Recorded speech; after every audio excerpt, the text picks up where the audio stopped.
Welcome to Careless Coder. Today we will be modding / hacking Donkey Kong to get infinite lives, and then the new learning experience, putting that hacked ROM on this MiSTer. Motherfucker!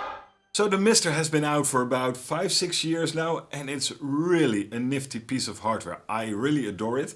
I have had this one for about 2 years, and I mainly use it for retro computing. So I use it for simulating an Amstrad and doing the Amiga, even though I have 2 Amigas hanging around. It's just really that good. But it originated to actually create the perfect arcade replication. So why not hack Donkey Kong? Because I suck at Donkey Kong, like any other game really, and putting it on here. And that is a bit of a challenge. So let's jump in and first hack Donkey Kong. It's going to be an easy one. So first I start Donkey Kong and start dumping the RAM with the different numbers of lives. I look up the memory map for Donkey Kong to see where the RAM is located. And I quickly found it at 6000 and it's 3K long. So I dump lives 3, starting from 6000 and 3072 bytes. Dumping the whole memory. Now let's run towards the ladder. What? Usually that barrel is thrown towards the ladder. Oh well. I prepare for the dump of 2 lives. Come on, hit me. I hope there's cognac in that barrel. Okay. So now we have 2 lives dumped. Now I prepare for 1 life. Ooh, right on the nugget. And I save that now. And it is game over. Okay, now I have 3 files. So I will compare lives 3 with lives 2. And it's a lucky strike that immediately on screen I see 640, that has 3 and 2. So I check whether that is correct by also comparing 2 with 1 lives, and there is 1 and there is 2. So 640 must be the lives. So as usual I make a note because I tend to forget things. And I set a watch point on 640, 1 bytes long for a write. Then I start Donkey Kong again.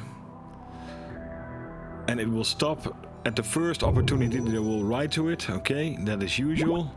Setting it to 0. Start it again. Okay, it stopped. And now it's set to 3. And that is correct. We start with 3 lives. I'm checking some code. I select the main CPU because there are several CPUs in it,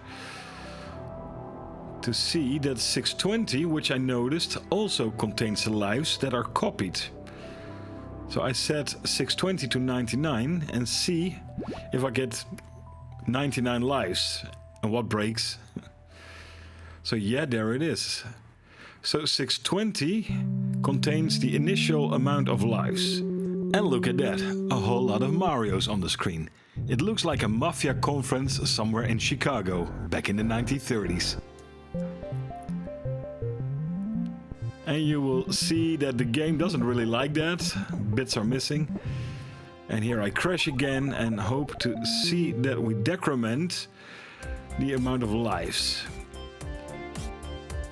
So here we are. I'm going to open DESM and look back because I can scroll up. And what I'm looking for is the first return and then the instruction after that. So that is a call, and I found out that this does some keyboard handling. Then A is reset to 0. Then 0 is written in that address, and then HL is set to 6228. Huh, fascinating. And then it is decremented. The value that is in 6228 is decremented. Huh, is it this easy? So I open 6228 to see if there is a copy of the number of lives there, and sure there is. And right next to it I think is the level. So basically there is a copy of all the variables on 6228 that is copied here in a little loop. And the value is decremented with the dec HL between parentheses. That is fascinating. So here I'm checking again. Am I missing an eyebrow?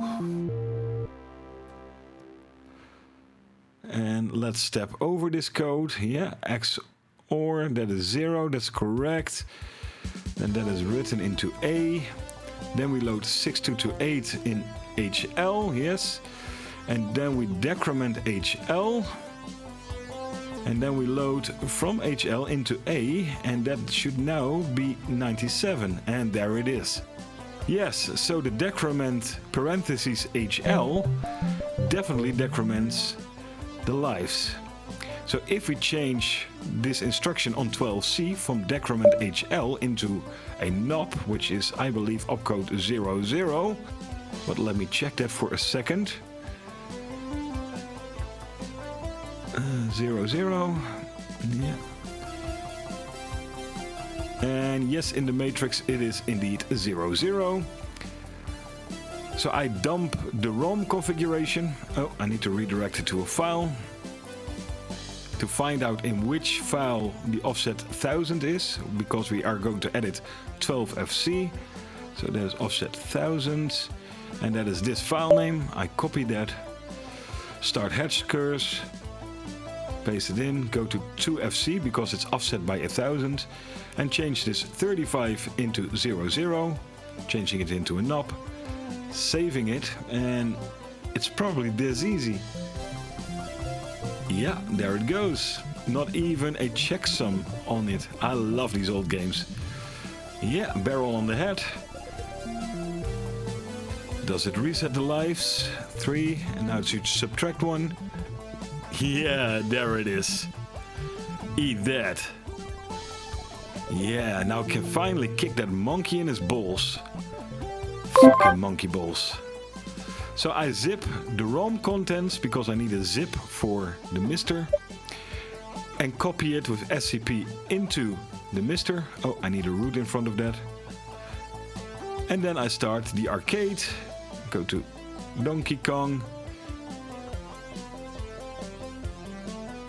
and I get this error, 5CTG bin not found.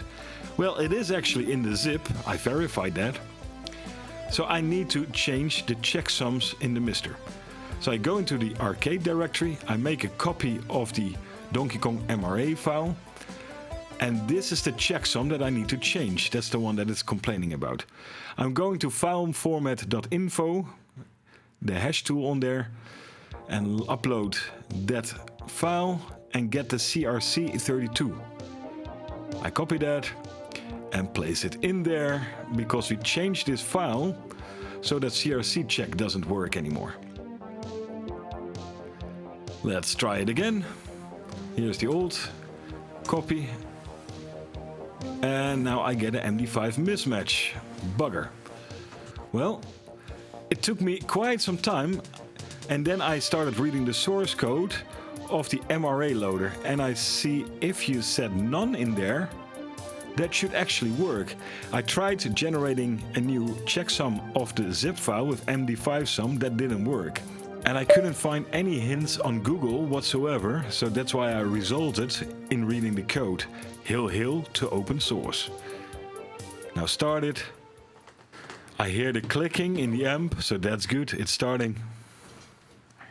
And there it is. Patched and well.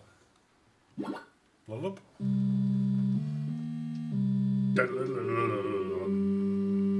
Now let's go save this red-haired bitch. I think I would have done better if she actually had blonde hair and bigger tits. But yeah, it is what it is. The sound is even better than in MAME. It's very analog imperfection. Oh, bugger. That distortion, yeah. I hope there's cognac in that barrel. Ooh. I will eat your monkey balls, you frickin' ape. Or is it a monkey? I think it's an ape, right? I hope you have good health insurance, donkey. There you go, motherfucker. Well, retro arcade music man, almost there, 100 points. One more jump. There you go. It's that easy, dude. Takes about an hour. During the edit I found out it was actually an hour and 36 minutes to get to 88,400. Yeah, that's how bad I am at this game. But the way I'm editing it, I look like the King of Kong or Billy Mitchell. I always wonder whether it was a bug that not every barrel gives you 100 points when you jump over it. Some don't give you any points. I wish I could slam that hammer on that big airy ape's balls like BAM! BAM! Crush him like crepes. That's not psychopathic at all, right? Nah. Oops, over the barrel. Over the barrel. And again over the barrel. I will bend you over the barrel, bitch. Whoa, whoa, whoa. Whoa, that barrel took me from behind. And now up and over the barrel, and then I will take you over the barrel, bitch, and we will have some fun. Oh, big hairy ape. So there you have it. Infinite lives on Donkey Kong put on this lovely little MiSTer. I adore this machine. It's truly as close as you can get to the real arcade version. In some cases, it's even cycle accurate. Now, it is a bit expensive. It's around $150 to $200.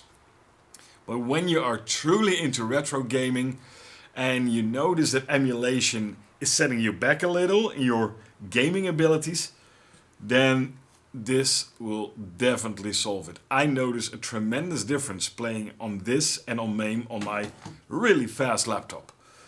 And you even hear it. You hear that the sound has this little bit of a dissonance and an off-tune sound to it on Donkey Kong, and it didn't have that on MAME. So that proves how close it actually is to the real hardware. So I learned something new. I hope you learned something, and see you in the next one.